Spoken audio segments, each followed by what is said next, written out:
غریب کی بارش۔ ایک چھوٹے سے گاؤں میں بشیر نام کا ایک غریب مگر محنتی کسان رہتا تھا۔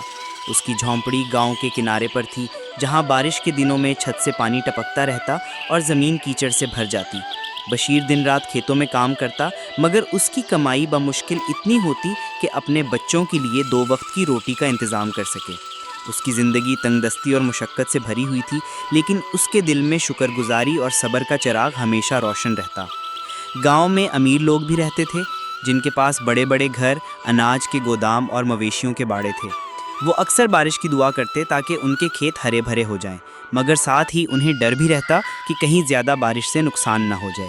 دوسری طرف بشیر بارش کا شدت سے منتظر رہتا، کیونکہ بارش ہی اس کی کھیتی کو زندہ رکھ سکتی تھی۔ ایک سال ایسا قحط پڑا کہ کھیت سوکھ گئے، ندی نالے خشک ہو گئے اور گاؤں کے کنوؤں میں پانی کم ہونے لگا۔ لوگ بارش کے لیے دعائیں کرنے لگے، مسجدوں میں اجتماعی دعائیں ہوئیں، مگر آسمان سے بادل نہ برسے۔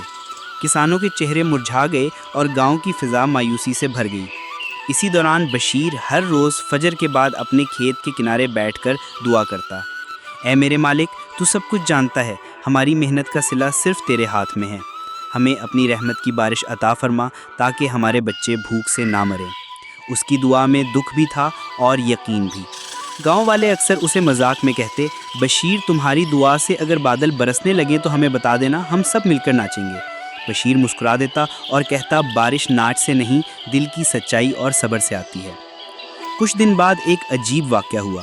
ایک دوپہر کو جب سب لوگ اپنے گھروں میں چھپے بیٹھے تھے، اچانک آسمان پر بادل جمع ہونے لگے۔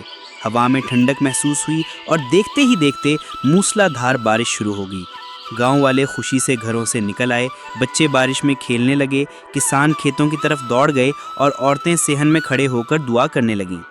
لیکن حیرت انگیز بات یہ تھی کہ سب سے زیادہ بارش بشیر کے کھیت پر ہو رہی تھی۔ اس کے کھیت کی زمین جل تھل ہو گئی، کھیت سرسبز ہونے لگے، جبکہ گاؤں کے باقی کھیتوں پر بارش ہلکی سی ہوئی۔ لوگ یہ منظر دیکھ کر حیران رہ گئے۔ ایک بزرگ نے کہا، یہ بشیر کی دعا اور اس کی محنت کا نتیجہ ہے، اللہ نے اس کے اخلاص کو قبول کیا ہے۔ امیر لوگ جو پہلے اس کا مذاق اڑاتے تھے، اب بشیر کے پاس آئے اور کہا، بھائی تمہاری دعا میں بڑی طاقت ہے، ہمیں بھی دعا میں یاد رکھا کرو۔ بشیر نے مسکرا کر جواب دیا، طاقت دعا میں نہیں، نیت میں ہوتی ہے۔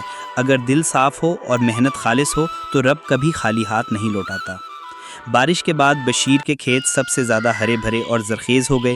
اس سال اس نے اتنی فصل کاٹی کہ نہ صرف اپنے بچوں کو پیٹ بھر کر کھلایا، بلکہ غریب ہمسایوں میں بھی اناج تقسیم کیا۔ گاؤں والوں نے پہلی بار یہ سیکھا کہ اصل دولت کھیتوں کی زرخیزی یا گوداموں کی بھرائی نہیں، بلکہ دل کی سچائی اور صبر ہے۔